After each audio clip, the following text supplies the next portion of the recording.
নমস্কার বন্ধুরা, চলুন আজ একটু কেক বানানো যাক। তো কেক বানানোর জন্য প্রথমে আমি এখানে 2 কাপ ময়দা নিয়ে ভালো করে চেলে নিয়েছি। তারপরে তাতে দিয়ে দেবো 1 কাপ গুঁড়ো দুধ। আপনারা চাইলে প্যাকেটের এমনি লিকুইড মিল্কও ব্যবহার করতে পারেন। তো তারপরে তাতে খাবার সোডা, বেকিং পাউডার আর নুন দিয়ে ভালো করে মিশিয়ে নিয়ে মিক্সি জারে দিয়ে দেবো। মিক্সি জারে আগে থেকেই আমি 1 কাপ চিনি গুঁড়ো করেছিলাম। তো তাতেই ময়দা দিয়ে 1 কাপ তেল, 1 প্যাকেট ইনো, অল্প পরিমাণে ভ্যানিলা এসেন্স আর 1 কাপ জল দিয়ে হালকা নাড়িয়ে চাড়িয়ে নিয়ে একটা স্মুথ পেস্ট বানিয়ে নেব। তো দেখতেই পাচ্ছেন কতটা স্মুথ হয়েছে।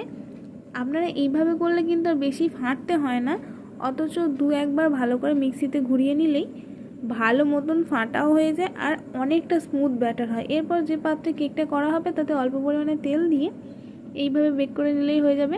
আমি এখানে নুনের ওপর করেছি, আপনারা চাইলে বালিতেও করতে পারেন। তো কাগজ দেওয়ার পরে চটজলদি উঠে গেল। এটা কিন্তু সম্পূর্ণ ডিম ছাড়া। তো আপনারা যারা ডিম খান না, একবার বানিয়ে দেখবেন। টাটা।